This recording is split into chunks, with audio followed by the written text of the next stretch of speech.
a phone call from JEA, so what I thought was JEA, and you can see here in the screenshot, that was at 10:53 a.m. The number looked legitimate. The caller sounded confident. I spoke to someone, they said Foster Closet owed all this money to JEA. Tammy McGuire is the owner of Foster Closet, a nonprofit that supports foster parents. The caller told her she had an outstanding balance on the building.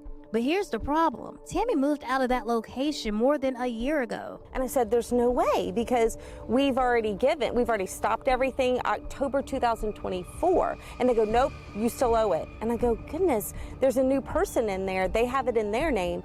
And they kept on and on trying to push for money. The caller never gave her an exact amount, but Tammy says her mind started racing. Was the balance hundreds of dollars a month? Was JEA charging her for someone else's bill? She told photojournalist Jesse Hansen and I that it was when the caller kept applying pressure that the red flags went up, especially when she tried calling the 188 number the caller gave her. So I called it, and it was a dub. So then you'll see here at 11:47, I called the real JEA, and they said that there was a lot of people being hoaxed into paying something to this other entity that was faking them out as JEA. So I was kind of scared, and that's when I called you. I was worried, very worried. To sit there and see that it was the exact same number, I know that probably freaked you out probably more. Well, it did, and I was like, okay, well, maybe they did call me, right? But then when they told me that, I started screenshotting. And then I was like, there's got to be more to the story. There's got to be more people affected. So that worried me too. We have seen a slight uptick this month in scams. We shared Tammy's experience with JEA spokesperson Karen McAllister. She says, unfortunately, this is something they're seeing more often, and scammers are even cloning JEA's phone number. She adds that these scammers change their tactics month to month, always looking for a new way in. What we have seen this month is that a caller will threaten our customer with disconnection if they don't make immediate payment. Or sometimes they will tell them that they have a credit on their account, and they give them a certain number to call to access that credit.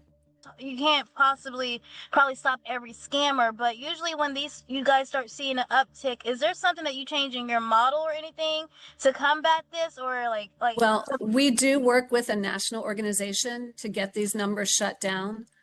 The challenge is that the calls often look like they are coming from JEA.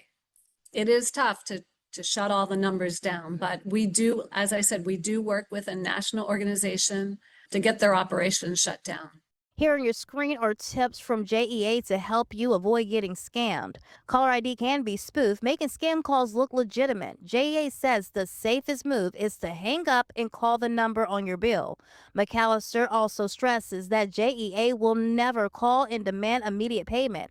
As for Tammy, she's relieved she trusted her instincts, but hopes her story keeps someone else from falling victim. Emotions were very high that day, because that's a lot of money for the foster closet to have to fork out again, and to know that there was a year and a half's worth of money that we don't have budgeted for that. I could just feel older people, maybe people that are people who are monetarily compromised right now in this economy, or a nonprofit like us. Gosh, that would be very hard to come up with that much money. In Jacksonville, Briana Brownlee, Channel 4, the local station.